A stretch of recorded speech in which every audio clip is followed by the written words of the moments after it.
Oh, shit.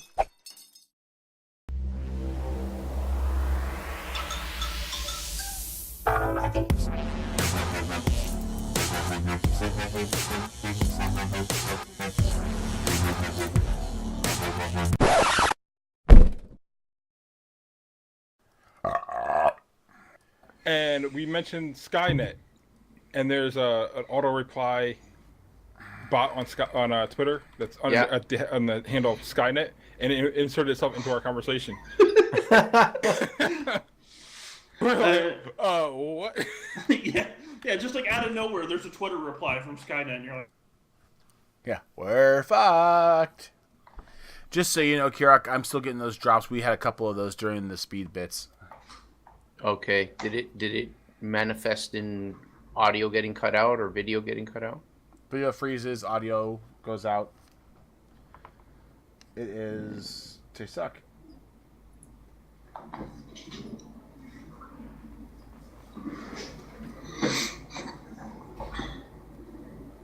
mean, I can try rebooting my modem and see if that helps. But to do that, I need to get in my car and drive down to the lower lot. Like, sadly, not even kidding you. wait, you have to drive to a completely different location to kill your modem? We have 3 properties, and the way cable lines work is they run in line with power lines.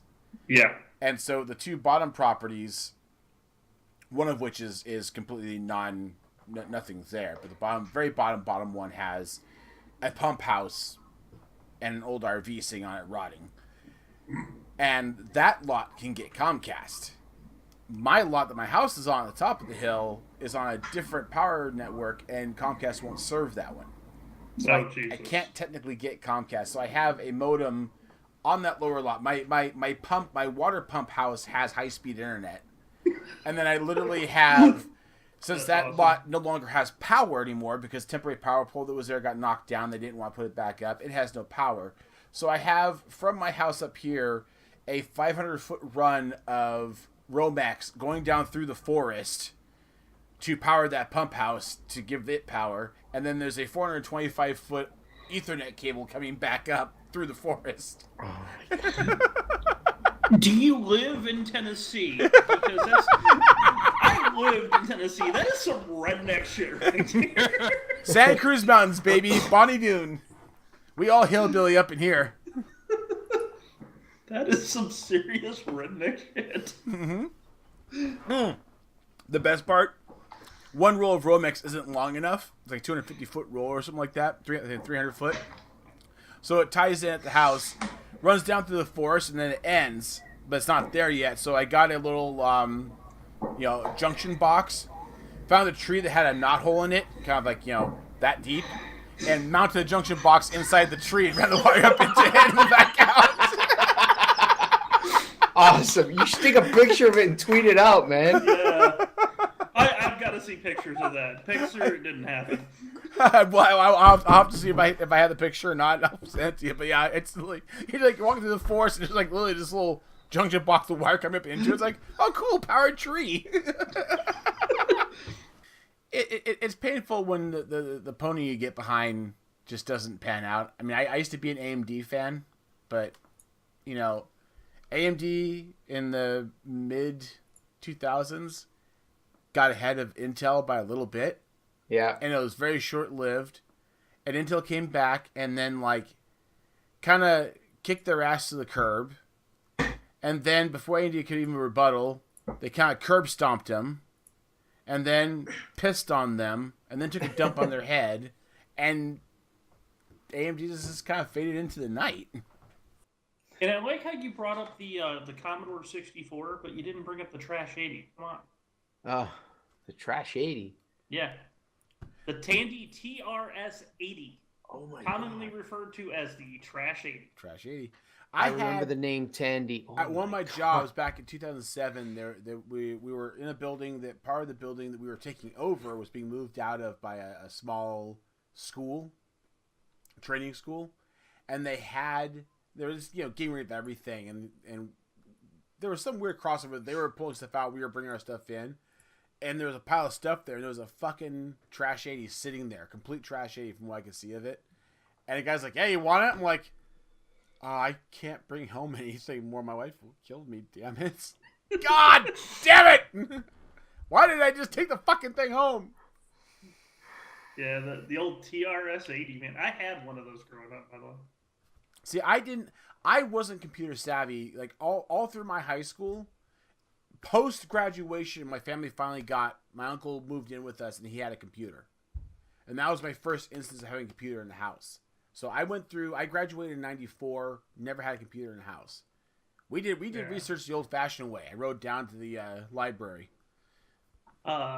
See, I had the Trash 80 when I was really young.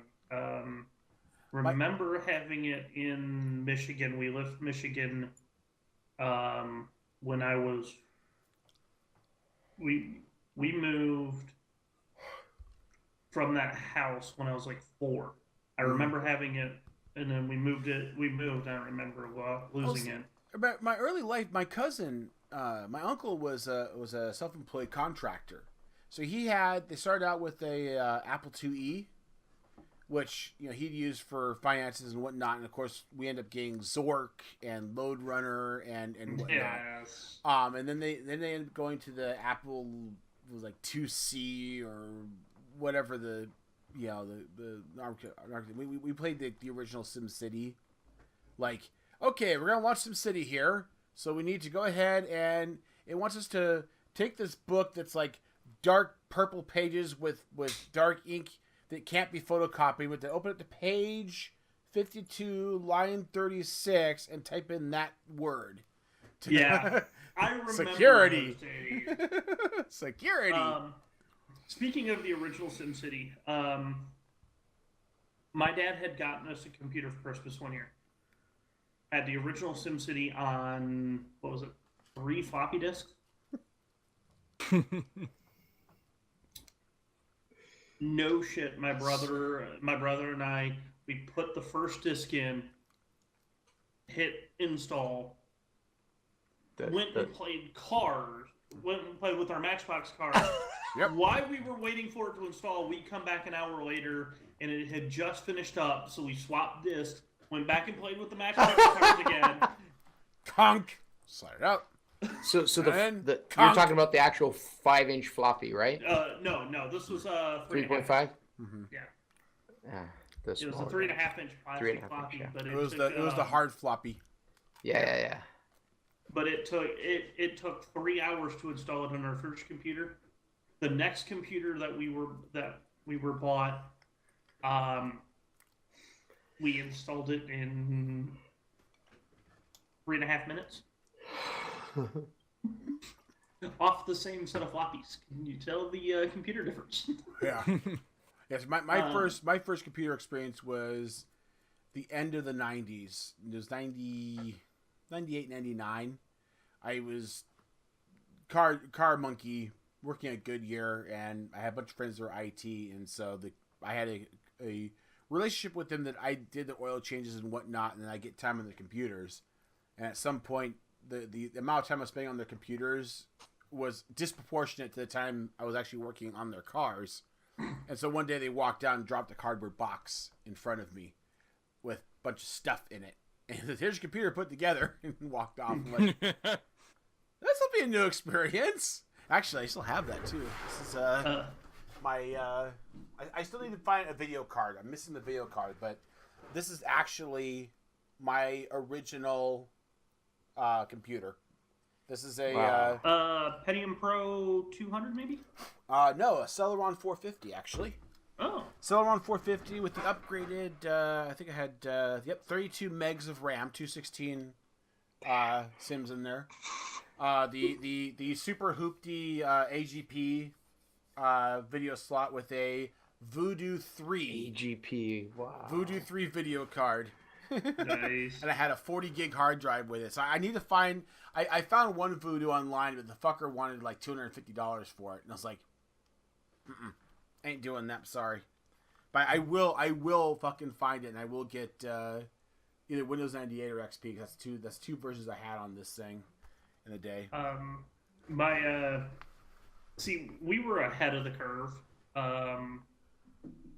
My mom and dad had it started off, we had a family compact Pisario all-in-one. Mm-hmm. Then my brother got his job and started working and saved up like $3,000 and bought his first gateway. Did they come in the cow box? Yes. It actually came in 5 boxes. Oh, Jesus Christ. Like, the tower was in one box, the monitor was in a different box because he got like a 19-inch CRT. Ooh, he got 19. I told my brother, yeah, I'll go, I was like 16 and I could drive at the time. I told my brother, yeah, I'll go down to the UPS store because it was right down the road. I'll go pick it up for him. It wouldn't fit in, the monitor wouldn't even fit in my car. There was no door opening on my car big enough that I could fit the box monitor Holy into cow. my car. Because the box, no shit, was like this wide. It's huge. Padded to hell and back. Weighed 100 pounds. Dude, I swear to God, later in life when we got into EverQuest, I met my wife, got her into EverQuest. We ended up moving in, had a roommate, good friend of mine that I knew from Blockbuster. We all moved in together, and we ended up upgrading our systems. All 3 of us got twin 21-inch Dell CRTs. Jeez. For our house. And at the time, I had a 35-inch CRT TV. What was your air conditioning bill? Oh, air conditioning? What's that? But we moved into a 3rd floor apartment with no elevator. Oh. But worst thing ever. But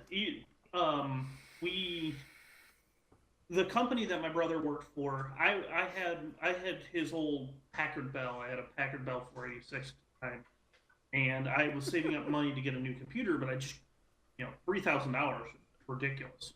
Mm-hmm. So he contacted the person that was doing their computer systems at work, and she was like, I can get him something. It's not going to be great, but we can get it to, we might. For like $500, we can get them, set up. So I ended up building my first Celeron when I was 16 or 17 years old. Nice. But even in '94, when I was 14, I had my own computer. My brother had his own computer. My mom and dad basically shared theirs. His dad didn't use them very much. Mom did. But in the 90s, a house that had 3 computers. We had, God, way back, again, it was like, early, mid-90s, it'd be mid-late 90s. A buddy of mine worked in the knock at SGI. And, it was over in Mountain View, 1 o'clock in the morning. Nobody's there on the campus, so he'd let us come in. We'd go into the knock. Screens everywhere. We have a bunch of SGI systems set up, and we get on there. We play BZ Flag, a tank game, for hours on end. It was this novel thing. Cause back then, like, oh my God, we're all networked together. Yeah. It was a novel thing. I mean, hell, before that, going back to StarCraft, my buddy brought his compact over to my house, and I grabbed my uncle's computer, and we got a cable flipped Ethernet cable. Crossover. Crossover cable. Crossover. And would connect them directly to each other so we could play That's StarCraft. Awesome. We ended up, for my brother and I, to play games together because, this was, back before we really knew what networking was. We ended up using, he had an ISDN line put into his room that he paid for. Mm-hmm. I still had a dial-up modem. So I would call, we would do a PC out call, and I would call his ISDN line, and we would play over over the phone line That's in the awesome. same house. It was fucking amazing. And the worst part about it was because our rooms were on opposite ends of the hall, so it's not like we could hear each other. We got walkie-talkies. Multiplayer game with live voice chat. This is what we did back in the day. We didn't have those yeah. fancy TeamSpeak shit. Yeah, man. Yeah, this is back before TeamSpeak and Discord were EverQuest, even the days of EverQuest, it was text chat because you just didn't have any real audio type solutions. just so you know, Kirok, the BRG Twitch channel has more followers than the YouTube has subscribers.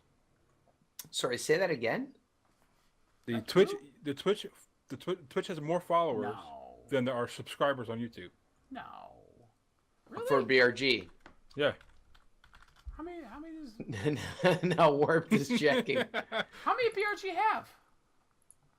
I think it was like 71 last time I checked on Twitch.